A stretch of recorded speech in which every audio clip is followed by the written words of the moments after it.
Hold up.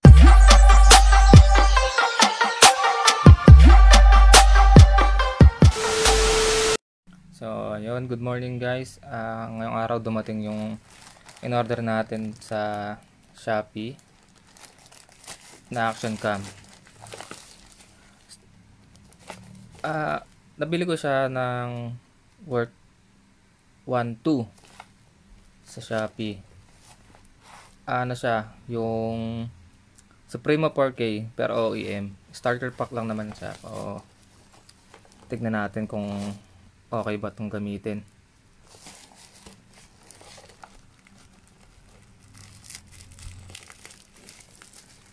Yan, kung naghahanap kayo ng medyo mura-mura na action cam, kung simula sa pagbablog mo, siguro okay naman to. Buksan natin.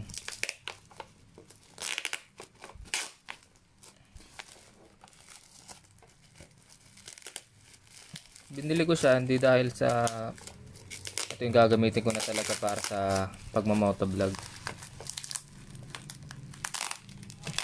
Pang alternate ko lang siya, parang pang safety purposes. Kaya ako sa binili.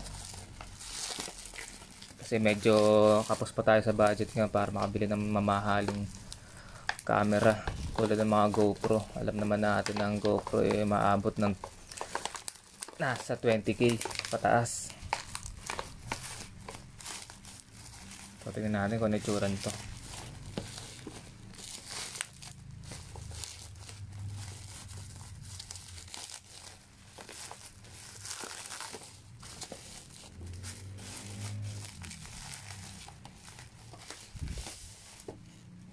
Yan.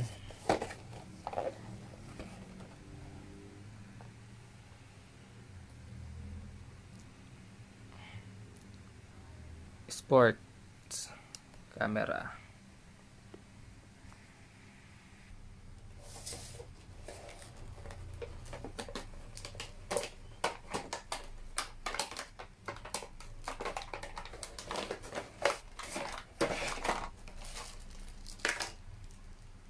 So yun, ito mga laman niya. Strap, USB pang mounting, strap ulit para di malaglag,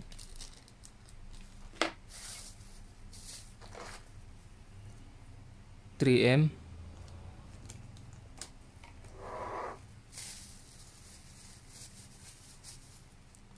holder pang mounting,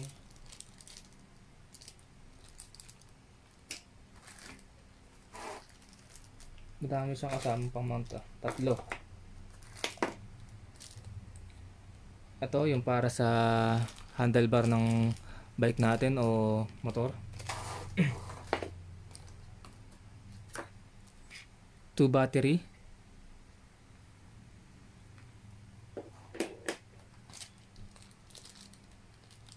Ito yung nilalagay natin sa helmet. Pipes. Manual. Siyempre ito na yung camera natin. May kasama na siyang cover na waterproof daw. Paano ba siya open? Yan.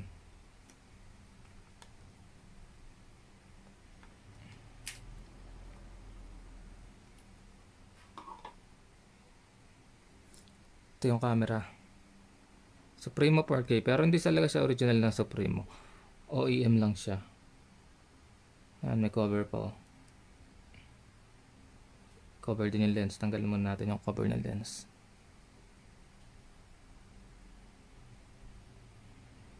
So check natin. Lagyan natin yung battery. Napansin ko lang dito, wala siyang kasama na charger, yung pandalawahan. So bali pag i-charge ko siya, kailangan pa natin dito direkta sa mismong camera. Hold natin.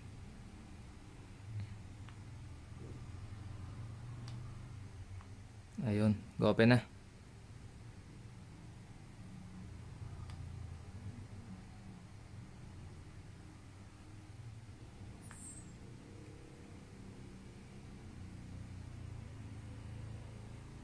Yun. Ultra HD. Tingnan natin yung specs niya kung anong nakasulat. Guys, wala pala siyang kasamang memory card.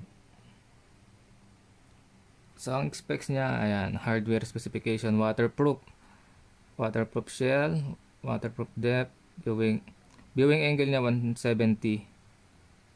Tapos ang focus ay 12 cm. Audio put, microphone, output, speaker, HDMI meron. USB interface USB 2.0.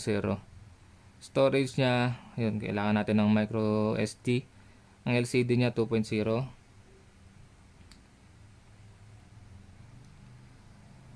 Tapos dimension niya 29.8 by 59.2. Software niya, yan, alam naman natin na naka-wifi siya para makakonect sa cellphone natin. Video output 4K, 2K at saka 1920 by 1080. 60 frame yun medyo mataas na rin. Testingin natin mamaya kung ano itsura nung quality ng video niya. Video format niya MP4, video recording mode loop, pixel 16 megapixel, 12, 8, 5 at 2 megapixel. Pag sa picture naman, nakakapag-burst mode siya ng 3 photos per seconds. Yan. Time lapse, maabot siya ng 60. White balance auto, shutter PC camera. Pwede rin pala sa PC.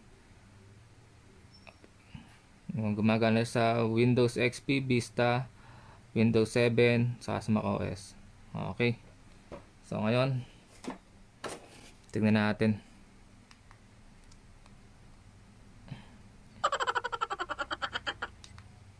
Please insert SD card.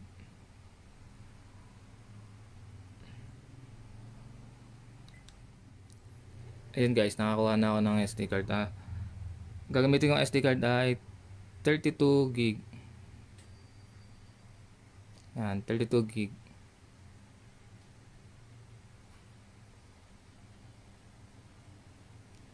Yan, 32 gig ang kasi ang alam ko max capacity nito 32 gig.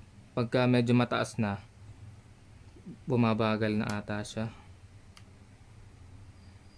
Yan, nandito niya HDMI, USB at saka yung SD card.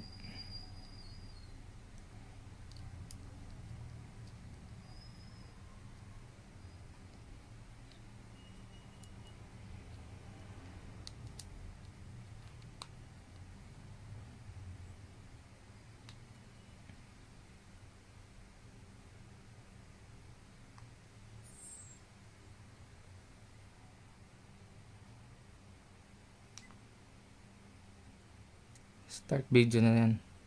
Naka Ultra HD siya na P24. Mamaya ilalagay ko dito sa video kung ano itsura niya talaga. Yung mismong actual. Ayun guys, binago ko yung settings niya. Nilagay ko siya sa Full HD sa 1080 lang. Kasi kadalasan yun lang naman ang ginagamit natin para mag-upload ng video sa YouTube. Try natin. Ito na guys, kakabit na natin siya dito sa motor ko. Bali dito ko na lang siguro sa kabit. Tara. Ito na siya guys, nakikabit ko na siya. Dito ko siya nilagay. Yan. Painitin lang natin konti yung motor, tapos try na natin siyang patakbuhin. Tingnan natin yung quality ng video niya. So see you guys.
Yan, testingin natin siyang kalugin. Okay, sa tingin ko okay naman siya.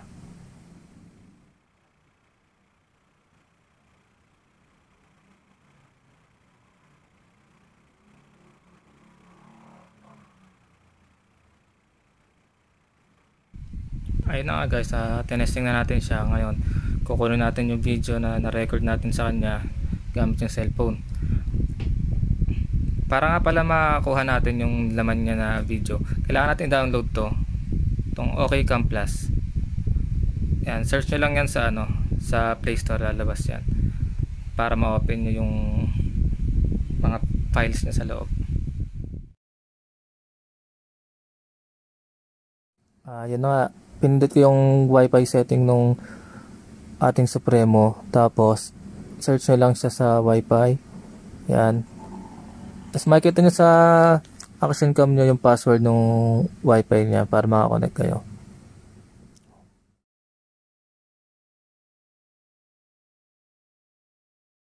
Yan, nakonect na natin siya. Kung gusto nyo mag-record gamit yung cellphone yan, tap nyo lang yan. Check natin yung camera, tingnan natin kung okay. O yan, mukha naman siyang okay.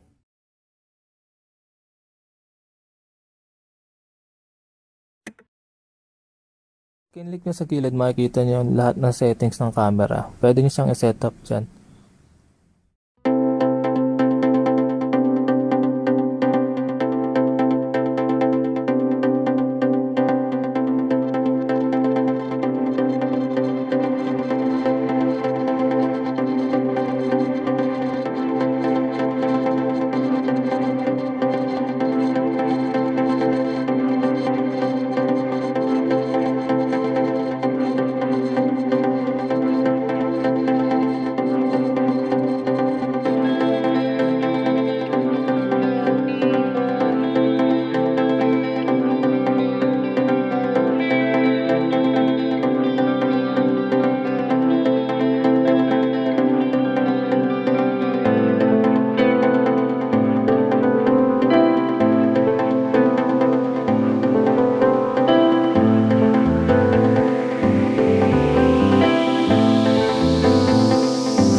FPS.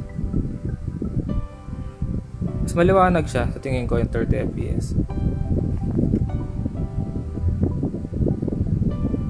Kaso mas smooth yung 60. Mas smooth siya panoodin. Okay. Ayun guys, tingin ko pala mas magandang format ng video niya is yung 1080p na 30 fps kasi maliwanag siya, saka hindi siya masyadong ma-vibrate kung hindi nagba-vibrate masyado yung video niya kung matagtag yung handlebar niya. Pero kung kakabit nyo naman sa helmet, pwede nyo gamitin yung 4K at saka yung 60 fps niya kasi mas smooth siya, mas smooth panoodin yung video nyo kaysa sa 30 na medyo nagde-delay ng konti. Yun lang guys, sana nagustuhan nyo. At ayun na nga, napakita natin sa inyo kung ano yung quality video niya. Sa tingin ko guys, kasi yung stabilizer niya hindi masyadong maganda. Mas maganda siguro kung ikakabit nyo siya sa helmet, hindi sa handlebar, kasi masyadong mabibrate ang handlebar. Siguro mas magiging stable yung video niya kung sa helmet natin ikakabit. Tapos wala kasi siyang remote, kaya okay na siguro i-connect nyo sa cellphone nyo para kung gusto nyo magre-record kagad, o nasa inyo rin naman yun, pwede namang pagbabiyahe kayo, automatic record nyo na kagad. Wala naman siyang video loop, pwede naman tanggalin yung video loop niya. Yun nga lang, malaki ang kakayanan niyang space sa memory card nyo. Hindi tulad nung naka remote kayo o naka-connect sa cellphone nyo, one click kung gusto mong mag-record, one click kung gusto mong i-stop. Sa tingin ko naman tong worth 1K plus na Supremo 4K na to, quality na rin para sa 1K. Pwede na siya para sa mga nagsisimulang mag-vlog. Kung kukumpara natin siya sa mga GoPro, syempre mas maganda ang quality ng GoPro. May mga remote pa siya. Yun nga lang, mahal lang talaga. So yan guys, sana nagustuhan nyo tong video na ginawa ko at review dito sa Supremo 4K na to. Kung nagustuhan nyo guys, paki-like, share, saka pahit na rin ang notification bell. Pa-subscribe na rin mga idol. Maraming salamat sa panonood. God bless. Hold up.